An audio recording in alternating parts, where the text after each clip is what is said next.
An 8-year-old was laid to rest this morning after he died of a bacterial infection believed to be meningitis. Ethan Ging was a student at St. John Vianney School in Wyoming, and school and health officials say they don't believe any other students have the infection, but they're working closely with the Kent County Health Department to make sure it stays that way. Ging is the second person to die from meningitis in the last 2 weeks here in West Michigan. 19-year-old Emily Stillman, a sophomore at Kalamazoo College, also died. It's still unclear how the two contracted the disease. Well, this can be a scary situation, of course, so we wanted to break it down for you.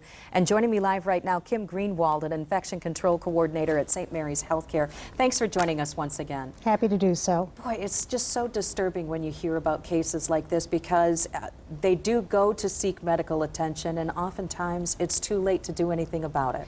It seems that way. Meningitis is a very tricky disease. It often presents like a kid just feels flu-y.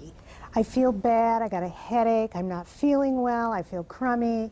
Babies or small children, they're just not themselves, they're off on their eating, they're listless, they sleep more, they don't cry as much.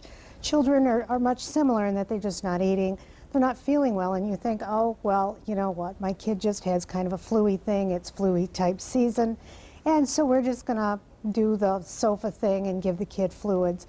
But it progresses, and it can progress quickly. And next thing you know, they're complaining, hopefully, of a stiff neck. And the minute that the child complains of a stiff neck, if they're able to verbalize that, then you want to get the kid in.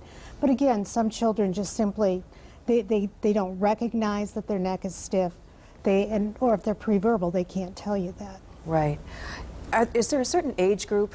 Because we have one here, an 8-year-old that passed away, as well as a 19-year-old. Is there any certain age group that's more at risk than another? It used to be that the kids in daycare were more at risk, and that was the H-flu meningitis that they would get. But with the H-flu meningitis vaccine, you don't see as many kids from the daycare age spectrum coming in. The kids in college are often, and I'm not sure what the 19-year-olds final culture grew out to be. But generally speaking, kids need to be vaccinated before they go to college for meningococcal meningitis.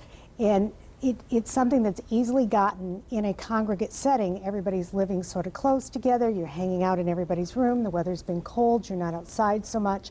So the ability to transmit disease occurs fairly easily. And again, you're laying there, you're a college student, you're thinking, oh, it's the flu. And you just get worse and worse and worse. So what's your takeaway with this? What do you tell parents tonight then? What is that critical moment when you need to seek medical attention and do not wait? You know, if you are the one who knows your child better than anybody else on the planet. So if that kid really looks funny, just seems odd, that child needs to go and be seen by somebody, because you're the one who knows best. I mean, you can look up symptoms on the internet, and everybody does that, and you can ask grandma. But the reality of it is if the kid seems wrong to you, take that child in and have that child examined. That's right. Okay, Kim Greenwald, thank you so much for joining us. We appreciate it. You're welcome.